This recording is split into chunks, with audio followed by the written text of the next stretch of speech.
Hello and welcome to another episode of the Bear Business Podcast with me, Chris Barnard from feedbackfans.com. Today my guest is Michael Jackson, CEO of Elite Sports Marketing, and I'm finding out what you need to know as a brand or agency looking at sports marketing, sponsorships and partnerships as a potential advertising channel. Michael, hi. Thank you ever so much for joining me on our latest episode of the Bear Business Vodcast.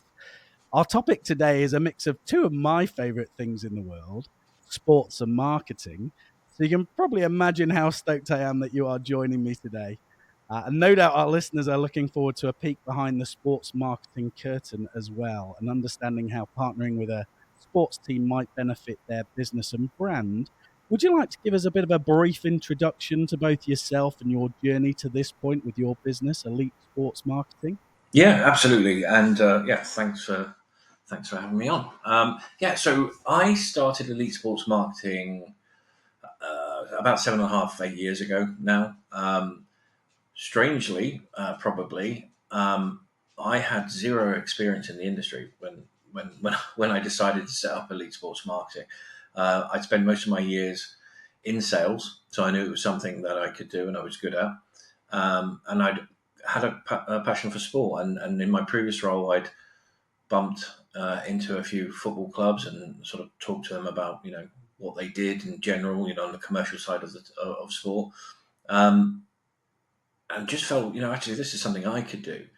And so out of nowhere, I chose a name that I could get at company's house. I chose a domain, and I built a very poorly built website, and I was off. And that's kind of really as random as it was. I'd met someone at a football club, at Wigan Athletic, actually, who were in the Premier League at the time. So, big Wigan Athletic. And the commercial director, a guy called Ian Lathwaite, he was the guy that kind of took the time to kind of, you know, help me understand the commercial world of football and sponsorship in general. So, I'd be asking random questions. What does this mean? What happens when that happens? When the contract gets signed, who signs it? All these kind of bits and pieces. And he was fantastic, and he helped me sort of find my feet a little bit. And then, I went hunting and got very lucky in the early days. And I did a couple of deals with some championship football clubs and some League One football clubs and some rugby clubs, and essentially built a business from there. And there were a few sort of points within my career, my time with Elite Sports Marketing, that kind of just put us on another level, which I can obviously go into in a bit more detail. But it's not your normal entrance into the sport, I would say. In fact, I don't think I've ever met anyone in sport that has had a similar route. It's so yeah, but that's the basic origins of my story. That must have been a Roberto Martinez Wigan Athletic, if my memory serves me correct, Yeah, I at think that it sort of was time when they're in actually. the... Yeah, it was. I think it was. Wigan were in the Premier League. I think Bolton were there as well. So we're going back a few. It doesn't seem like that long. Like when I have to sort of tell people how long Elite Sports Marketing is running for, and I'm saying 8 years, I'm like, that can't be right. But I did the Ipswich Town Front shirt just before Ed Sheeran jumped on it, and that's going to be like 5 years ago now. So you look and go, wow, okay, yeah, it has been a while. We did the England Alliance, England Rugby Alliance deal, and that was a 5 year deal, and that's come to an end. I mean, it's been renewed, but that come to an end. So yeah, that's 5 years, and all of a sudden you're like, wow, actually, yeah, time flies.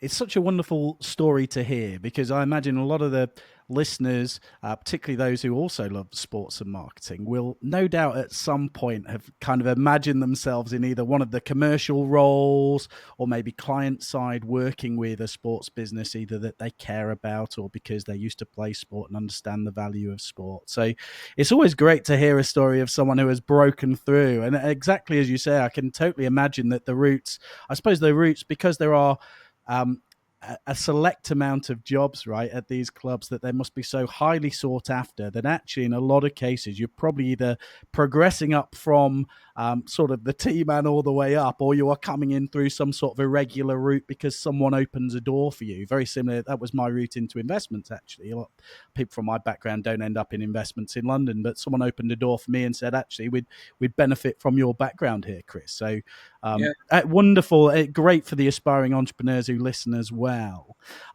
In terms of sports marketing, then, and as getting under the hood of what you do, obviously, lots of businesses, particularly at the moment, are looking at their marketing channel strategy, their advertising channel strategy, and lots of people are moving out of marketing channels like performance channels like Google ads and Facebook ads and taking it back to brand. But some are also taking it to community, sports partnerships, and obviously sports marketing is uniquely positioned to capitalize from that. So why should businesses consider sports sponsorship as part of their marketing strategy when they are planning out what they want to do?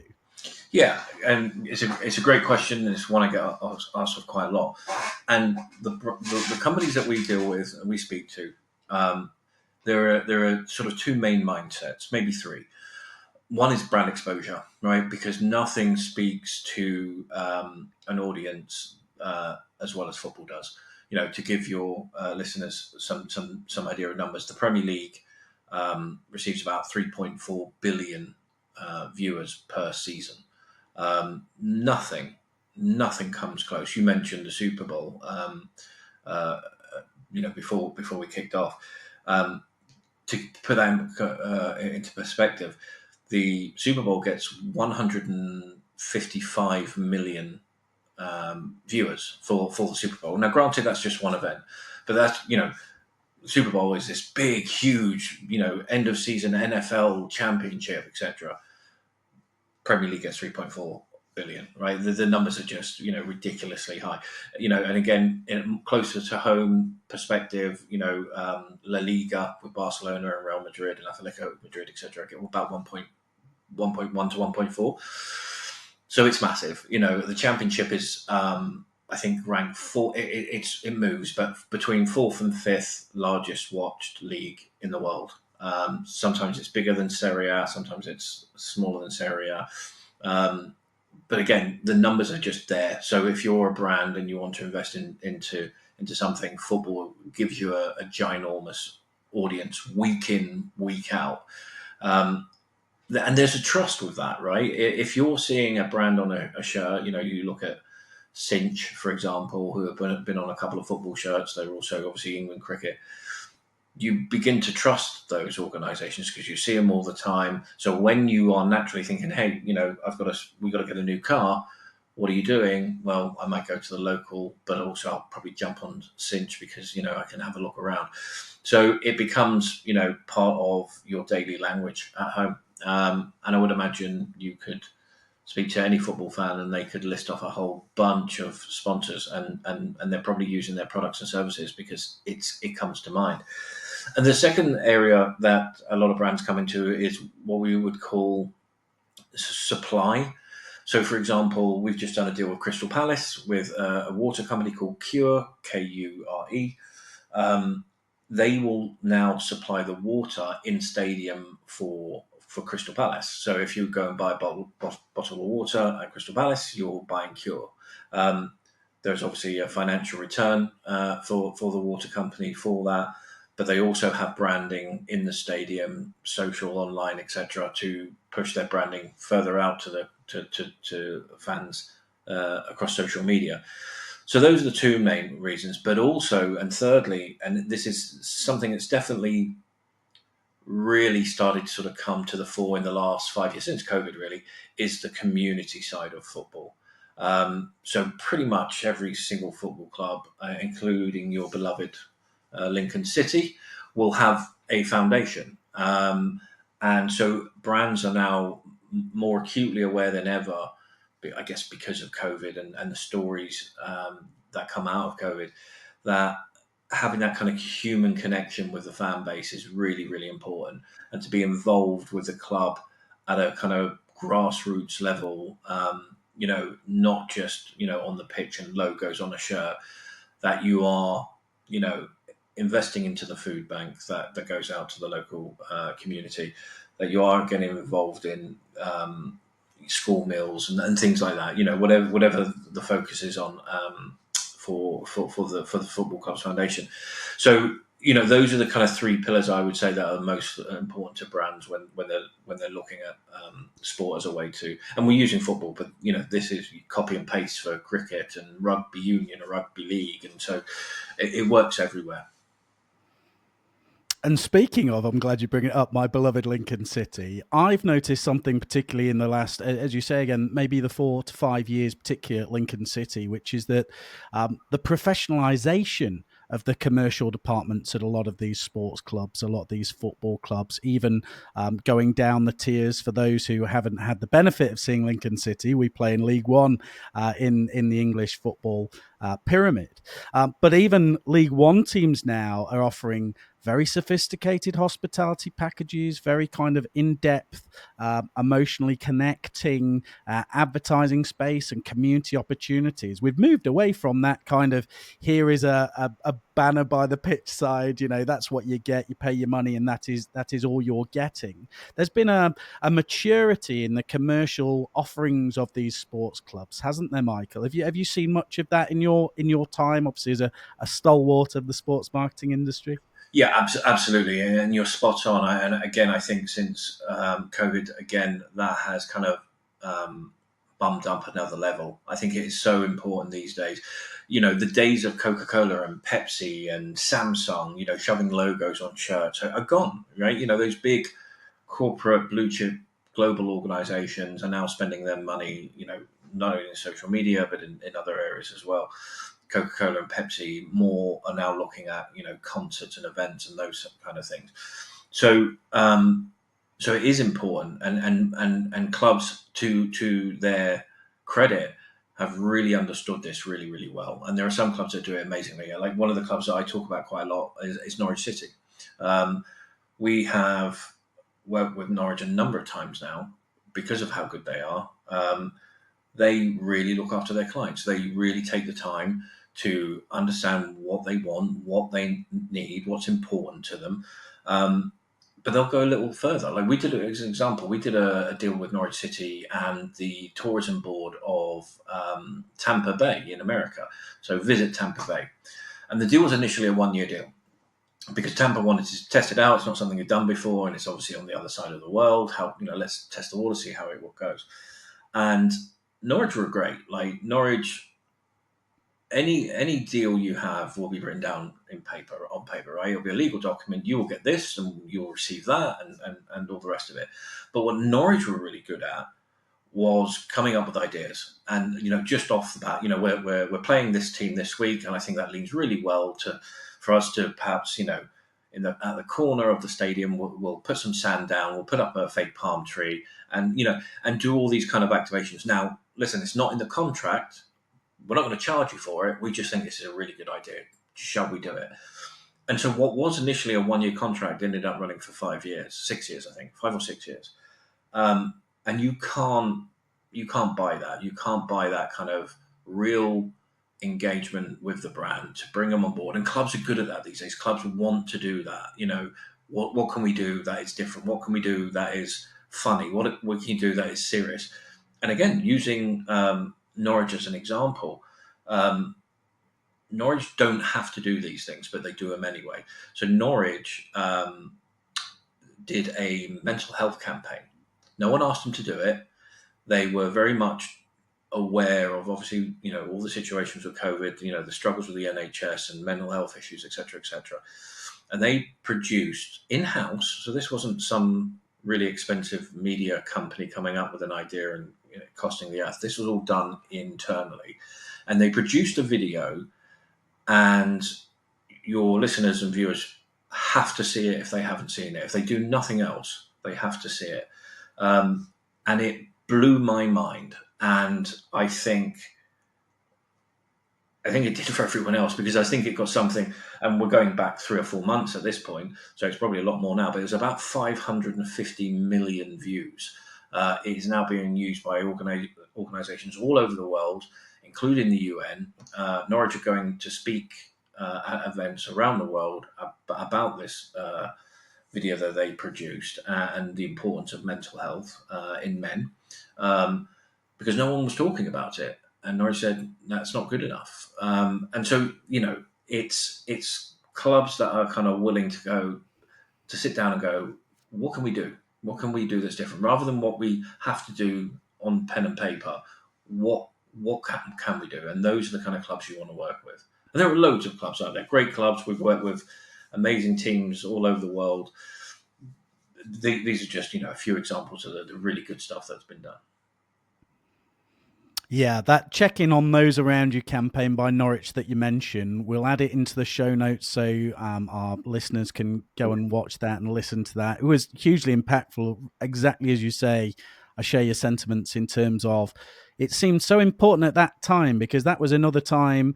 I think we've got better as a society in bringing up sort of mental health, particularly in things around sport, whereas there's a rivalry, there's tribalism, there's all sorts of patriotism and nationalism involved. That also the check-in idea. I mean, in a way, you kind of wish that Norwich City team had been at an agency. Surely they'd have got a multi-million-pound payoff, right, for Yeah, running such a good campaign. very true. Certainly one of the best sports marketing campaigns I've ever seen, and particularly it being for mental health as well. How amazing! It was Um, simple and unique, wasn't it? And again, I don't want to spoil it for people, but your expectations were one thing, and it took you in a completely different direction. And the simplicity of it, that's the crazy thing. It was, yeah. I'm not going to spoil it for people, but you watch it, and you'll see what we're talking about. And in your time, so you've seen some great examples from Norwich. I've seen some great examples from Lincoln City. Have you seen some examples where it's not gone so well? There's been partnerships, much heralded ones that have just fallen by the wayside, or you've seen sponsors want to leave brands early, sports teams early, because there's reasons that it's just not clicking, or they don't feel they've got what the value that they were looking for. Michael, have you got any examples of that? Yeah, a few. I mean, I have a certain eye on these things because of the industry I'm in, right? So I always ask myself, why? Why have they done that? What's the connection? And there are a couple. One real simple one was Heinz Mayo, who sponsored the Euro 2024. And my simple question is why? I did not get that at all. Yes, it was the summer, but we didn't really have a summer. So that kind of, you kind of, Heinz must have signed that contract with their fingers crossed, really, and hoping for good weather. And unfortunately, that didn't appear. Also, it's short lived. It's only for a period of a month, and they will have paid tens of millions of pounds for that. That same money could have got you a very, very, very good team in the Premier League, which is watched every week by 3.4 billion people. So I'm not sure they were best advised, I guess is my point.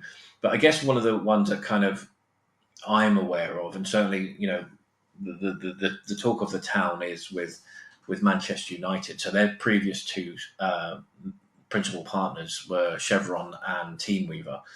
And it would seem that both wanted to leave before the end of their terms. Um, and I guess the problem is there is pitching to a brand. And I'm not saying Manchester United did anything wrong, but what I'm saying is, Man United will say we've got 1 billion social media followers, and we're one of the biggest teams in the world, and we're one of the richest teams in the world, and look at our history. Alex Ferguson, David Beckham, Eric Cantona, Ryan Giggs, the Neville brothers, etc., etc., etc. So on the face of it, yes, absolutely. Look at all that. That's incredible. I'm a Manchester United hater, but I have to take my hat off to the fact that during Alex Ferguson's time, they were the best team in the world by a very long way. Um, so, um, but I think the problem is that those organisations, Chevrolet and Teamweaver, kind of bought into the big shiny lights, the Vegas lights of wow, this is incredible. What didn't clearly happen is people didn't think, using Chevrolet as an example, who's going to buy our cars? Because yes, there are 3.4 billion people watching the Premier League. They are, the majority of that is outside of the UK. and the majority of it is outside of Europe. And actually, when you think about it, it's probably, people in the Philippines who are earning $30 a month. So they are extremely unlikely to be buying one of their cars. So the percentage of people who actually fit the criteria is absolutely tiny. Um, and I think they cottoned onto that probably a little bit too late, and Team Weaver very, very similarly. Um, so I think there has to be that honesty and integrity. When I speak to clients, I'm absolutely clear. We work, as an example, we work with a betting brand called SpreadX, right? Now, you can pick and choose whether you like betting in sport. The only thing I would say is there's alcohol in every single stadium. So I don't take complaints about betting too seriously. We work with SpreadX. SpreadX are a UK based, unlike most betting companies, they're a UK based betting company based out of Watford. And we did their first deal in football, which was Burnley's front of show in the Premier League a few years back. And once the furore of the kind of deal taking place sort of happened, we sat down to him and said, "Look, what's important to you? What do you want? What do you need?" And it was quite clear that they're only after UK customers, right? They can't and won't take bets from outside of the UK. So we said to them, "Then why are you spending Premier League money? You need to be in the Championship, because that is where the UK fan base predominantly is. The fan base of the Championship is something like 85% UK based." So that's what we did. We took them there. We, as an agency, would have lost money by giving them that advice, but that was the right thing to do. We built that trust and that relationship, and we've done a number of deals with them. We're currently on the front of Sunderland's front of shirt, as you can see above my head, for those watching the video. Um, so, it is important. Those kind of things are important. Yes, things could have been done differently, and I think if there's honesty and data was part of the project, I would like to have thought that would have been done better. The deal still may have happened, but then I think the rights and what come with that package would have been different to what they were, and potentially there was more return on investment for the brands. But I think it was more a case of, we're this big giant club, put your logo on our shirt, you'll do fine. Yeah, and I love that Chevrolet example, because that brings us nicely back to a core marketing principle, which is knowing your customer, knowing your audience, knowing what you're trying to achieve.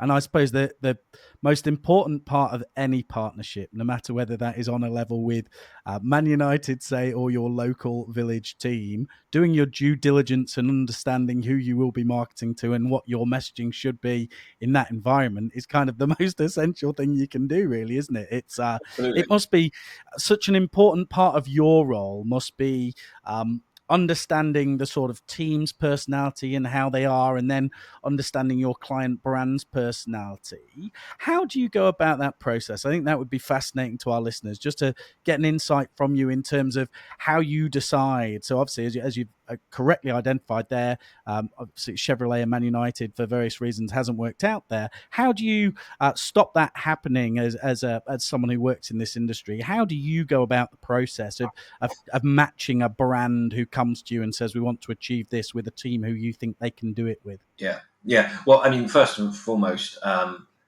it took time, but it's knowing people at all these clubs. So I personally know people at every club in the Premier League and the Championship and League One and League Two and Rugby League and Rugby Union and County Cricket. I know people in the every NFL team, every NBA team, and so on and so on. La Liga, Serie A, etc., etc. So that takes a long time. But then you are regularly communicating with these people. You know what's going on. You know what's happening. You're following the leagues. You're following results. So you kind of take all that information into hand, even history, right? So when you're selling a front of shirt for Birmingham City, you've got to understand, all right, well, they're a League One club right now, but where have they been for the last 10, 20 years? What kind of club are we talking about? Because if you, and adversely, you would kind of look at Wrexham, who have come up the leagues. If you were talking about historically, well, yeah, non-league, that's what they are. They're a non-league club, but they're not, right? So you have to kind of take all these things into the equation. But one of my favorite ways of doing it, and I'll be on a Zoom call or a Teams call, and I'm talking to the client and I'm asking them, what's important to you, tell me who your customers are, where are they, all these things. And at the same time that that's happening, I'm playing Guess Who. You may remember the board game. Do they have glasses? No. Do they have ginger hair? No. Right? Oh, it's Tom. Right? I do that, but with sport. Right? So someone will say to me, "Well, the UK market is most important to us." Okay, so not US, not Europe. Okay, all those go down. It's probably going to be football just because of the size. Okay, rugby, cricket go down. It's got to be a club. We're based in London. That's where our HQ is, and so it's got to be geographically close to us because we'll be taking clients along to hospitality, to wine and dine them, etc., etc. So all the teams up north go down, and the Midlands go down, and it's got to be a Premier League team. Okay, so no Championship, no League One, no League Two, and slowly but surely you're closing the net on exactly what your client's looking for. And we do that really well. And again, we will take into account certain things, the size of the club, the kind of work ethic of the club, the experiences that we've had. All these things are massively important. And that's why when we tend to do deals, they tend to get extended. Tampa Bay, for example, England Rugby, for example, um, because we like to do things right. Doing that and having the data to back that up to be able to say we think Brentford's the right club, and the reason we say that is because Brentford fans are 26% more likely to buy your product than any other fan base in the Premier League. They're 19% more likely to spend more than £100 a month on a product like yours, and all these things that sort of back up what we're saying. We're not just saying, well, it'll look pretty on Brentford shirt, so maybe you should do that. It's not that. That may have happened in the past before my time, but it's certainly not the way I work. It feels like a really exciting time in sports sponsorship. It's something I'd be bullish on if I was creating my marketing channels at the moment. And there's obviously a lot of chatter going on due to TV series that may have become popular in the last few years, particularly on Netflix and Sky. We've seen the evolution of these series. Of course, Deadpool taking over Wrexham was a big story.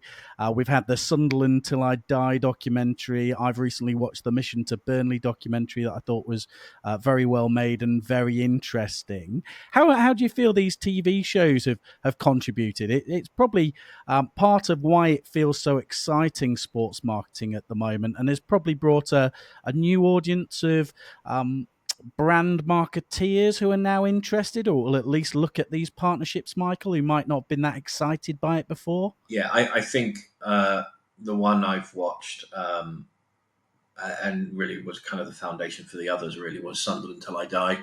And the great thing about that was a club that was free falling when the documentary started. That it was that season that they went down to League One, I think. And yeah, it was the club was fantastic, but what you got to see rather than what you saw the aftermath of on a Sky's news report was actually what was happening, in those windows that you could see behind the reporter, right? You could see the kind of decisions that had to be made from, the tea lady right up to the chief executive, and the heartfelt love and sweat and blood that these people sort of had for their team. These were decisions that weren't taken very lightly, and I guess it does give some people an insight into these things, and it makes a good point of the whole kind of betting situation, right? So if you've got a club that is not particularly wealthy, that doesn't have billionaire owners, um, and you find out that your team has got betting on the front, and you're upset about that, right? You don't think it's morally right. That's a decision for you to make, but the club might not have any other offers on the table, or certainly not suitable offers on the table. So they have to take that money, whether they like it or not. It's not great, it's not brilliant, but it's a decision that has to be made. And I think those kind of decisions are sometimes missed out on. I've seen club fans say, "Oh, why have we got betting? I'm not renewing my season ticket. I'm not buying a shirt, etc., etc." I know of deals that there was nothing else on the table.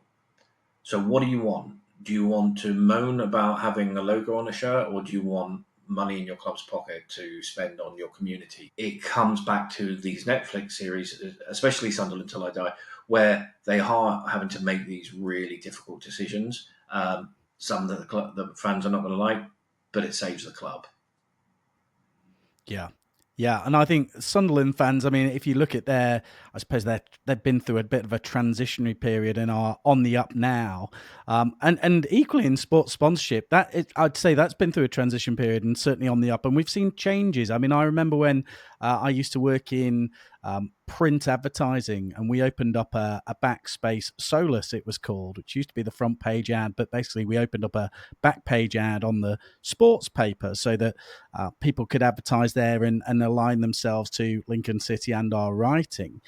But if I think back to then, 20 years ago, the creative was very dry, quite boring. But what we're seeing from sports partnerships now, Michael, is a lot of humor, a lot of creativity, particularly with short form video, long form video. Do you want to just talk us through about what's hot in sports sponsorship at the moment? The people who are absolutely crushing it. I hate using that term, but the people who are absolutely crushing it, what are they doing at the moment to make sure that their brands stand out and capitalize on the trends and the zeitgeist of the times?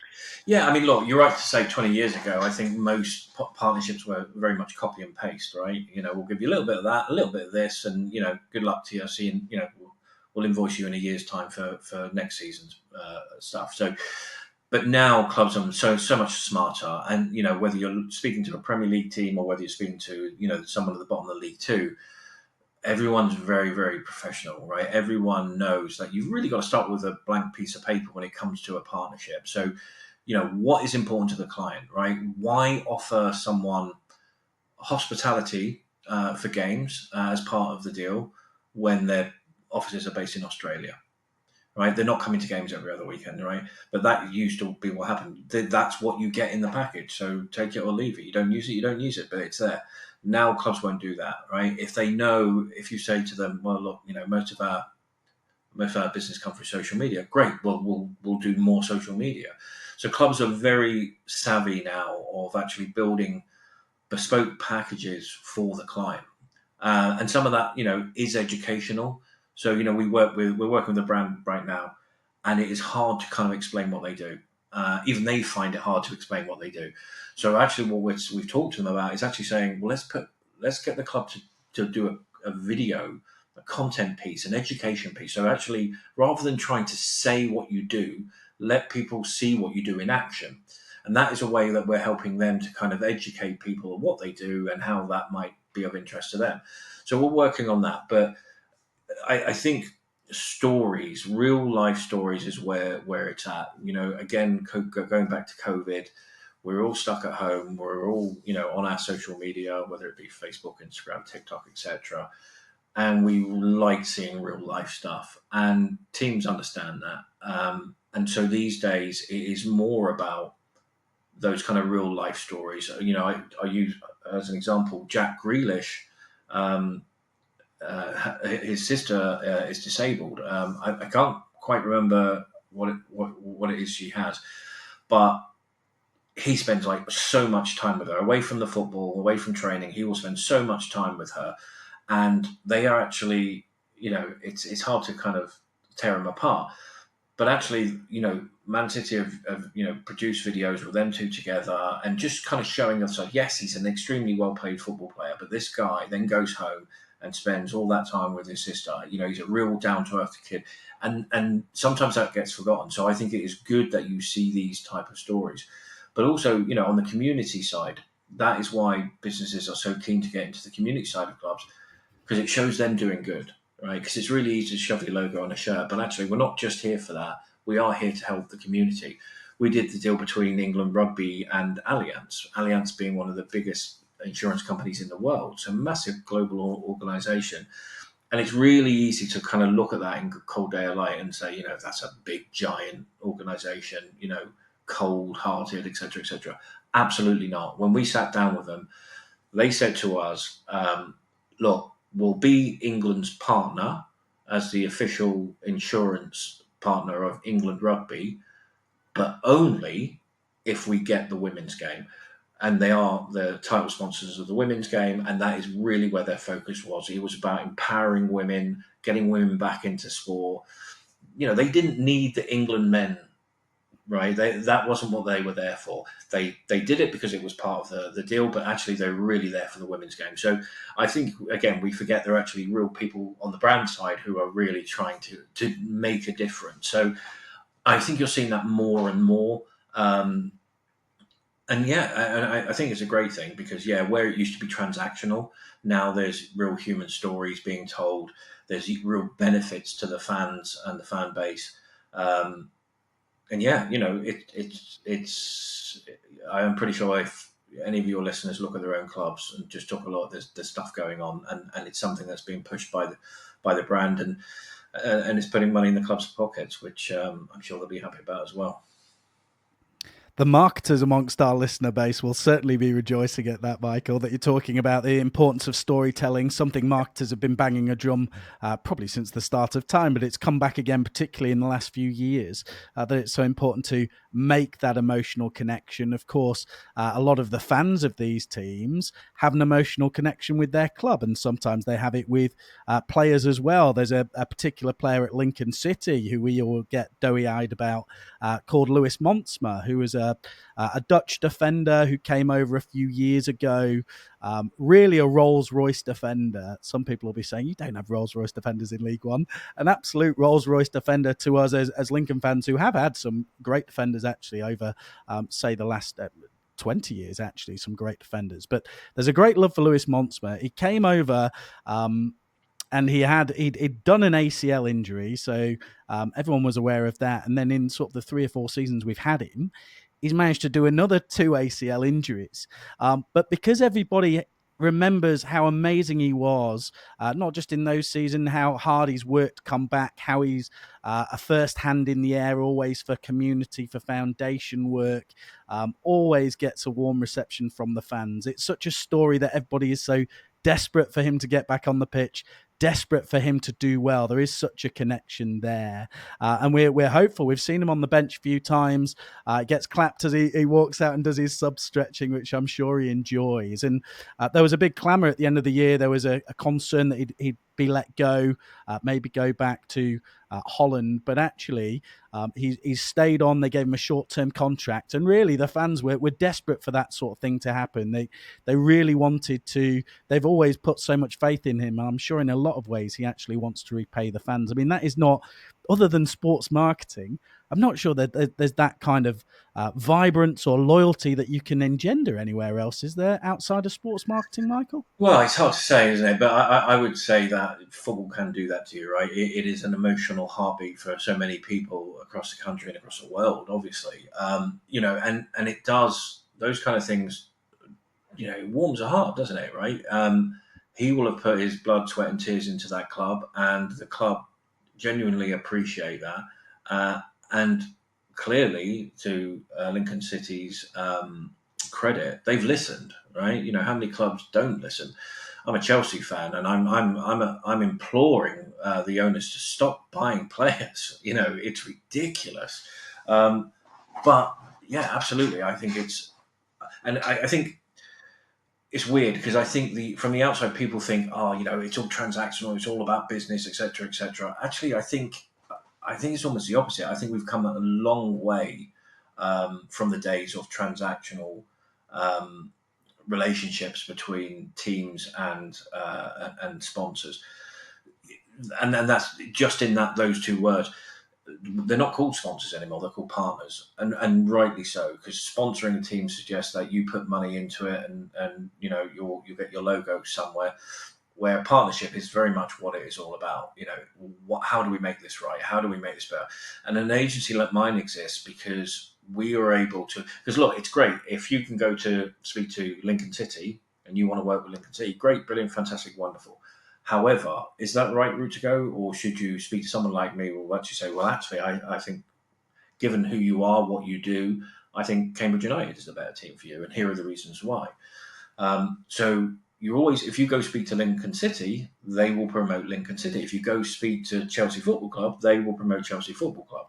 What you get with an agency like mine is, first and foremost, honesty, blatant honesty. And as I've already pointed out, if we feel you should be spending less money, we'll tell you. If we think you should be spending more, we will tell you. But we will be able to sit down and actually work out actually what is the data telling us, what clubs fit for the reasons you've provided to us, location, needs, wants, etc. And so that for us, and look, again, let me break this down for you. I get up, I talk about sport all day, and I get paid for it. I have the best job in the world as far as I'm concerned, right? Nothing, I can't, I haven't had a sick day in 8 years. 8 years. Because I just won't allow myself to do it because I'm so keen to get on with it.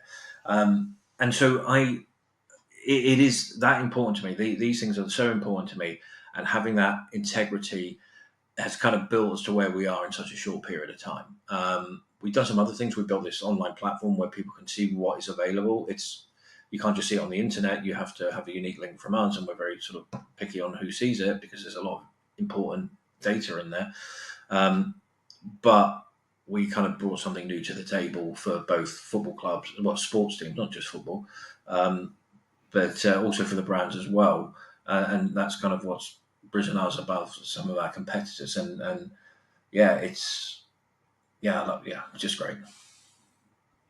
And you mentioned value there. Value so important for marketers, so important for brands. Like you say, the partnership aspect, the two-way relationship being so important. And I like how you're saying there.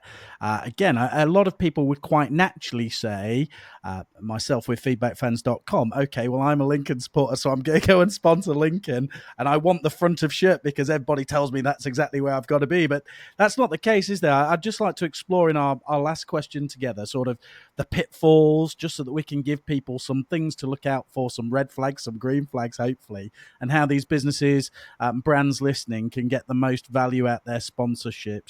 You're sort of saying follow the data, and that's, I suppose, the value you're adding in these partnerships of saying, wait, hold on a minute, it might not be Lincoln City for you, as fabulous a football team as they are.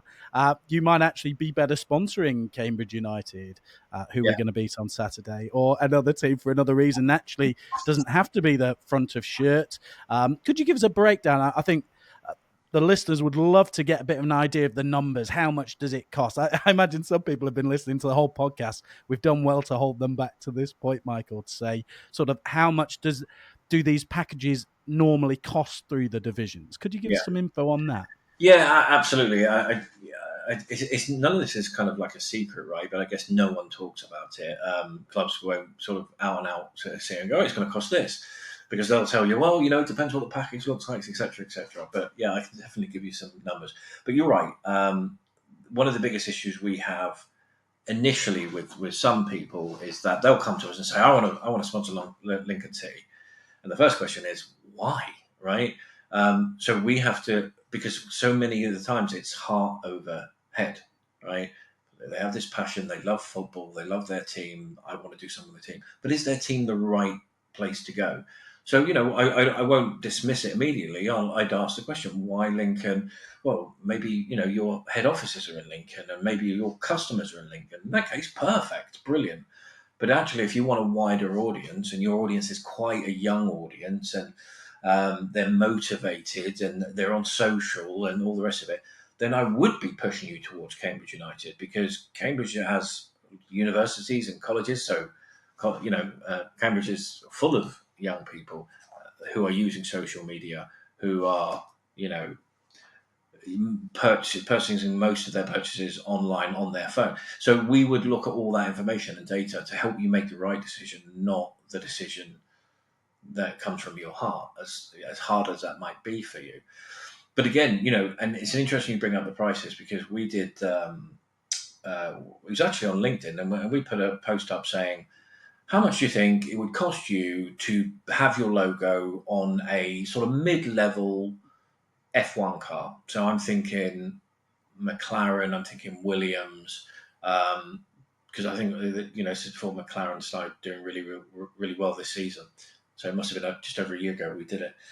And we gave three prices. We gave 1.5 million, 7 million, and 20 million. Now, the majority of people put 20 million. Most of the rest put 7 million, and some, like 13%, put 1.5 million. Now, the correct answer is 1.5, but people's natural assumption is, well, it's Formula One, it's billionaires' playground, so it's going to be 20 million, right? And so there is a misunderstanding or a lack of education in regards to the kind of cost of these things, I guess. So we try to kind of revert that. So again, using football, and I want to make clear that we do deal with rugby and cricket and the NFL, NBA, but football, stroke soccer is clearly what people know best, and the Premier League is what people know best. So I'll use those as an example. For the moment, let's leave out the top six: the Chelseas, the Arsenals, the Tottenhams, the Man Cities, the Man United, and Liverpool. If I didn't already say that. So your sort of Aston Villas downwards, really.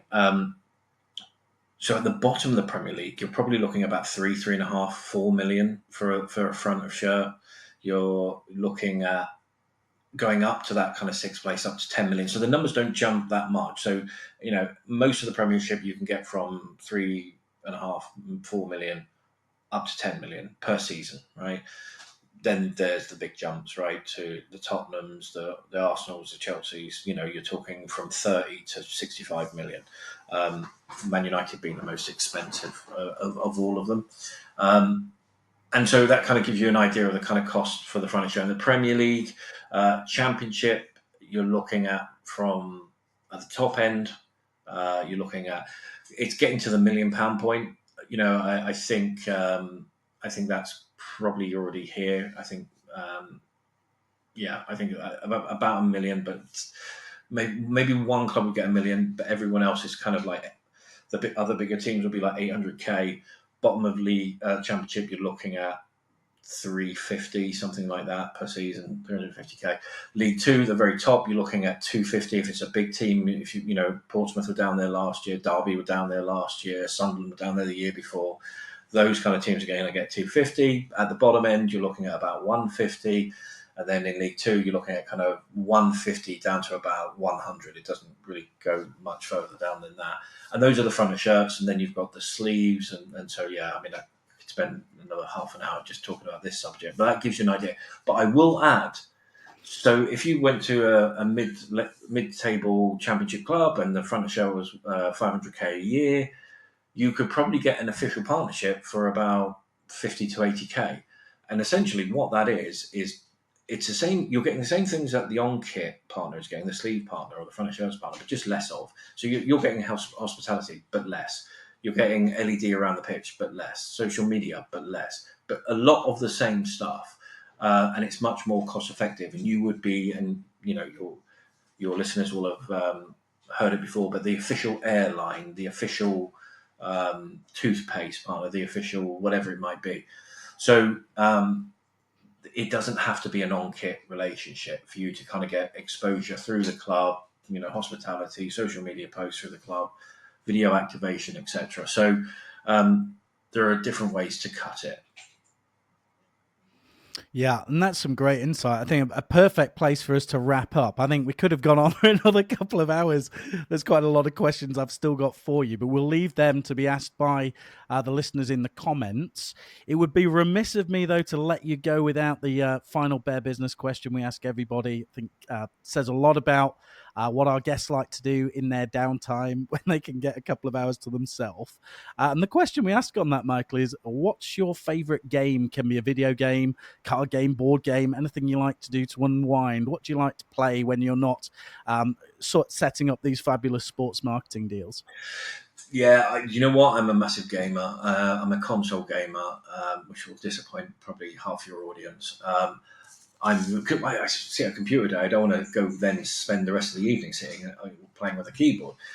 So I'm a console. I have, for the majority of the time, been an Xbox person, although more recently I've switched between Xbox and PlayStation. My favorite games are like open world games, right? So one of my all-time favorites is Fallout 4 from Bethesda. Can't stand the garbage they've produced since, but Fallout 4, I love that. I think I've completed it like 6 times.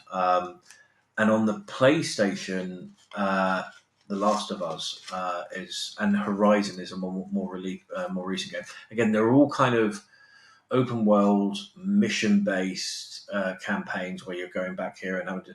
I love that because also it's that kind of freedom to pick up and drop off whenever you like and just kind of enjoy the journey, enjoy the story, rather than being killed every 30 seconds on Call of Duty or something. Yeah, they are truly fantastic choices. I'm totally in agreement with you there. I really like Fallout 4. Fallout 4 was a game I used to play quite a lot of on PlayStation, although I have gone back to being a PC gamer these days. But I'm hoping by this point we've not got that console PC snobbery anymore. It exists. It exists mostly Yeah. for the PC lovers, but my brother's one, and he's like, "Oh, you should get yourself one." I'm like, "No, I'd much prefer to sit in front of a 75-inch screen TV with my legs crossed." Just I'm a 47-year-old man, but I act like a 12-year-old. So but I do. For me, it is a bit of a getaway. It's just a sort of chill out, relax time. But I don't really feel like I've got a lot to get away from, to be honest with you, because when you're getting WhatsApps from Juventus and calls from New York Jets and reminders from Chelsea about our meeting next week. I would have, if you'd have told me this is what I was doing when I was 16 years old. A, I would have called you a liar, and B, I would have been very impressed. But yeah, here I am, and it's brilliant. I can hear them turning off our podcast in their droves in true jealousy that they're not living your life, Michael. But I think you'll have inspired a lot of people to try and break into this sort of industry, right? Because it is fascinating. I was so excited to have you on the podcast because I know it's something that a lot of people would aspire to do. I myself harbour an ambition at some point to be working in a commercial environment in a sports club that I like. So I'm particularly interested in it, and I'm sure a lot of the sort of aspiring entrepreneurs and some of the business leaders who want to partner with Sports Brand will have learnt a lot from today. So thank you ever so much for your contribution. Lots of information will be in the show notes, the Norwich City mental health campaign we mentioned and other things. So please follow those links. I'll also put links to Michael's social media, which is where I found him. So go and follow him on LinkedIn and go and have a look on his website and go and reach out to Michael if you would like to engage with him. But thank you ever so much, Michael. Brilliant. No, really enjoyed it. Thank you for your time.